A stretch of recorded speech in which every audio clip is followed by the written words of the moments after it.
Let's talk about early access games and why you should probably wait to play them.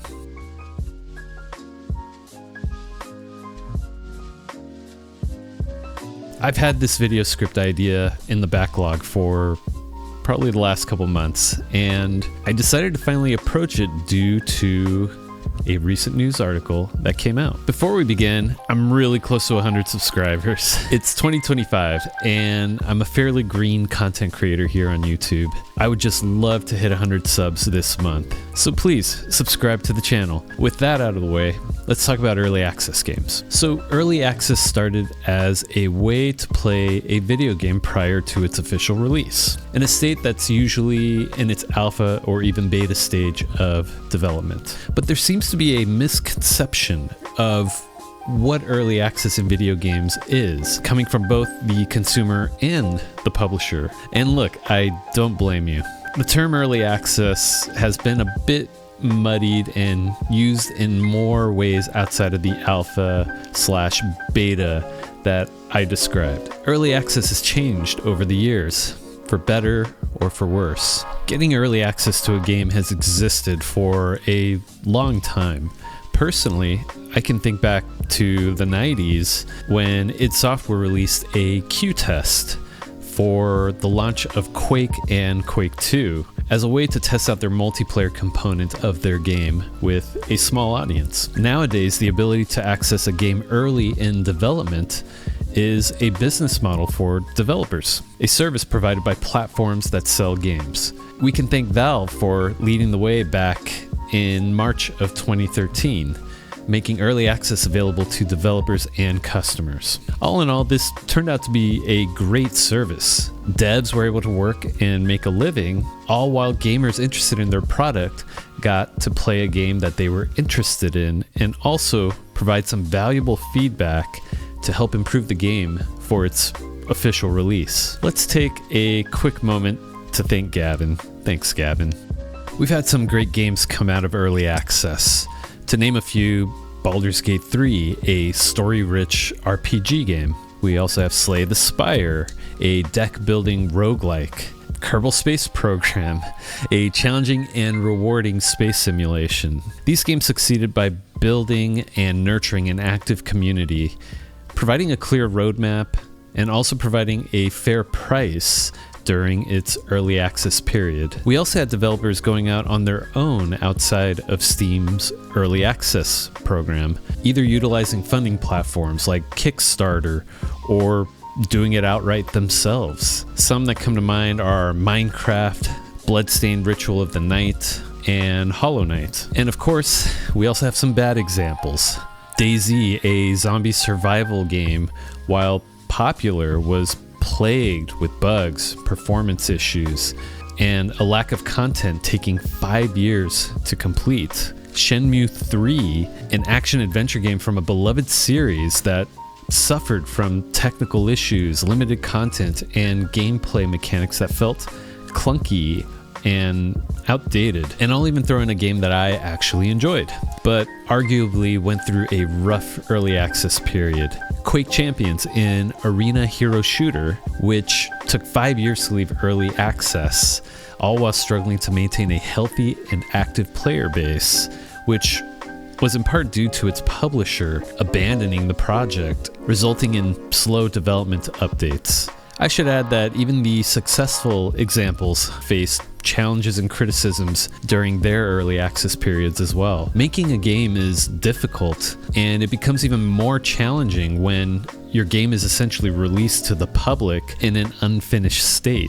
Some gamers know that they are investing in an alpha or beta, that they are helping to test and provide feedback to a game studio to develop their dream game. Unfortunately, some gamers see an unfinished game with bugs, unfinished features, janky systems, and come to the realization that they've paid to unknowingly become game testers and were expecting more. But can you blame them? I don't think so, because the term early access has been thrown around quite loosely for games that don't deserve that title. Games with long development cycles, which raises concerns that it's being used as a perpetual funding model rather than a genuine development phase. I think of Star Citizen as a prime example, which has been in development and testing for 10 years as of the release of this video. There are also games with minimal changes. Some see very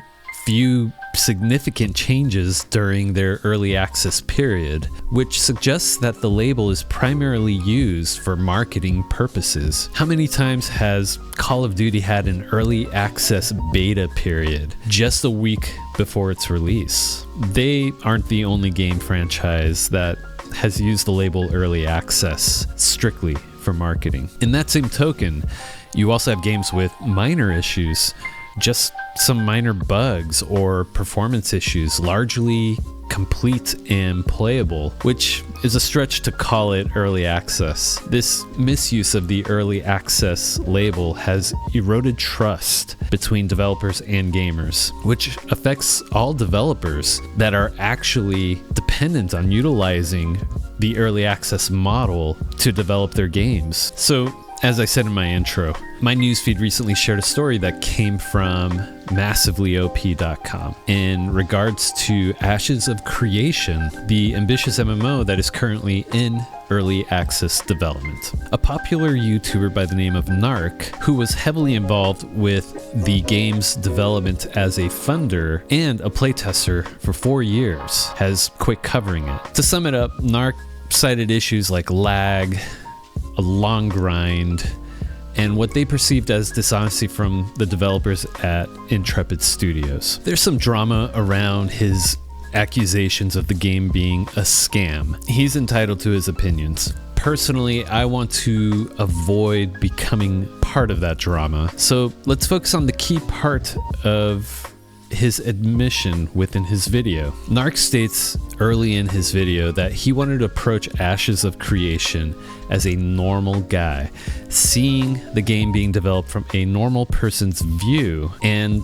takes pride in being just that. Looking in at this game's development that charges $200, currently as low as $100, but I'm guessing 4 years ago when he first paid into this alpha, it was $200. He did that to get early access to a game in active development. This is a prime example of a normal gamer paying to play an early access game. I'll add an expensive one at that, and not being satisfied with the experience. An alpha version of a game is not complete, and it should not be expected to play that way. And while Intrepid Studios has shared videos that showcase their game in a flattering way, which may seem ingenuine, a normal gamer doesn't know that these kinds of developer updates are based on internal builds of the game. Imagine the shock and disappointment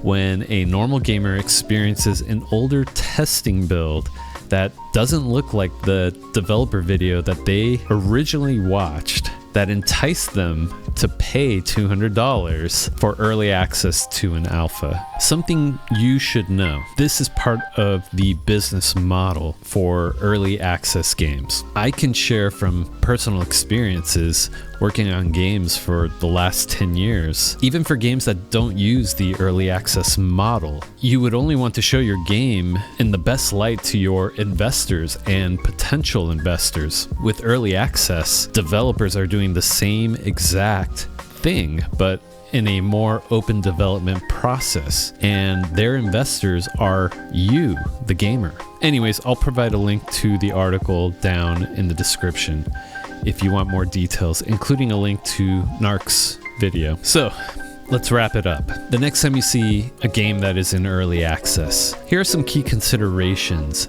to help you make a better informed decision. Understand the scope.